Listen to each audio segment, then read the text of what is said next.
I appreciated Senator Whitehouse's comments that we need lawful, fact-based regulation. And I appreciate the Ms. Jackson's comments that she wanted to make sure that we did this without overburdening small businesses and others.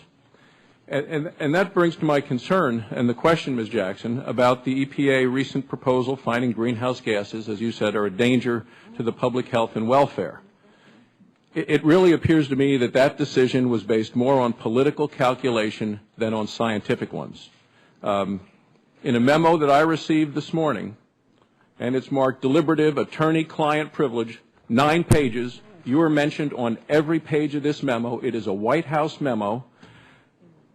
Counsel in this administration repeatedly questions the lack of scientific support that you have for this proposed finding.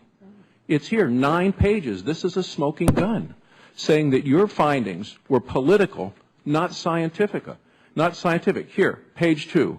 There is concern that the EPA is making a finding based on harm from substances that have no demonstrated direct health effects, such as respiratory or toxic effects. You then talk about regulating greenhouse gases and the economy. Dow Jones Newswire this morning, U.S. regulation of greenhouse gases such as carbon dioxide, quote, is likely to have serious economic consequences for businesses small and large across the economy. That's what a White House memo warned the Environmental Protection Agency earlier this year. Here it is, making the decision to regulate carbon dioxide under the Clean Air Act for the first time is likely to have serious economic consequences for regulated entities throughout the U.S. economy, including small businesses and small communities. How do you square that when you say, I don't want any overriding effect on the economy of small businesses? But this own internal document, marked deliberative attorney-client privilege, says everything you're proposing is going to have serious economic consequences for our businesses in this nation. Charlie Munger, who was the Warren Buffett's partner at Berkshire Hathaway, he was recently on CNBC. He said an artificial market in government-mandated carbon credits would be, quote, monstrously stupid to do right now.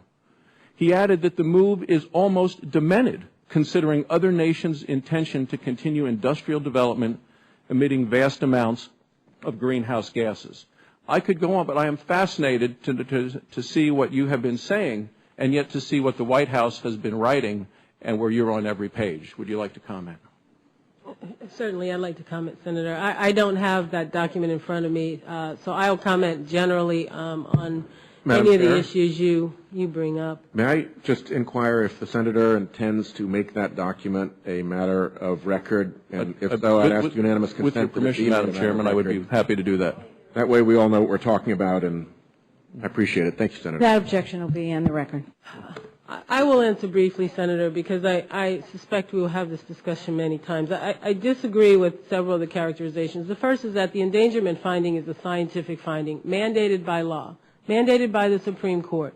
The Supreme Court ruled 2 years ago that EPA owed the American people a determination as to whether greenhouse gases, either in whole or individually, endanger public health and welfare. That analysis had been done really before I took the oath of office.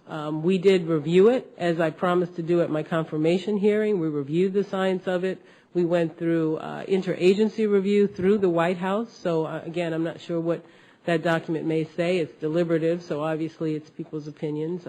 And it does not mean regulation. I have said over and over, as has the President, that we do understand that there are costs to the economy of addressing global warming emissions, and that the best way to address them is through a gradual move to a market-based program like cap and trade.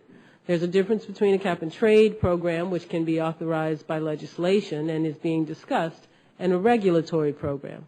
With respect to EPA's regulatory authority, it is true that if the endangerment finding is finalized, EPA would have authority to regulate greenhouse gas emissions, and what I've said in that regard is that we would be judicious, we would be deliberative, we would follow science, we would follow the law, and I would call your attention to our greenhouse gas registry rule, where we particularly didn't look for small businesses to register or have to report emissions, if you want an indication of where we know the significant sources of greenhouse gases are, they're in transportation and the utility sector.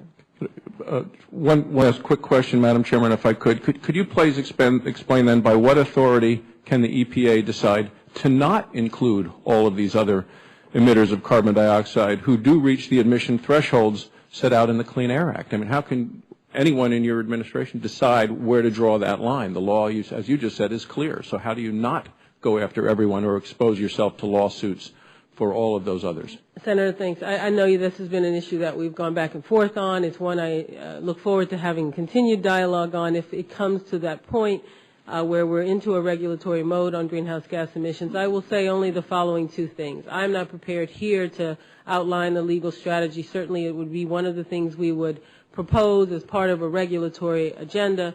The second thing I would say is to remind you that we, under the Clean Air Act, have the potential to regulate all those sources you talk about now for other contaminants, schools and hospitals and farms and Dunkin' Donuts. And we don't, because we make regulations smartly to address the threats in the best way possible and with an eye towards understanding that we don't want to unduly affect those who can least afford to pay. So I do believe that the regulatory process allows us the opportunity to make those decisions and to do it, but we're not at that point yet. Thank you, Ms. Jack. Thank you, Madam Chairman. Thank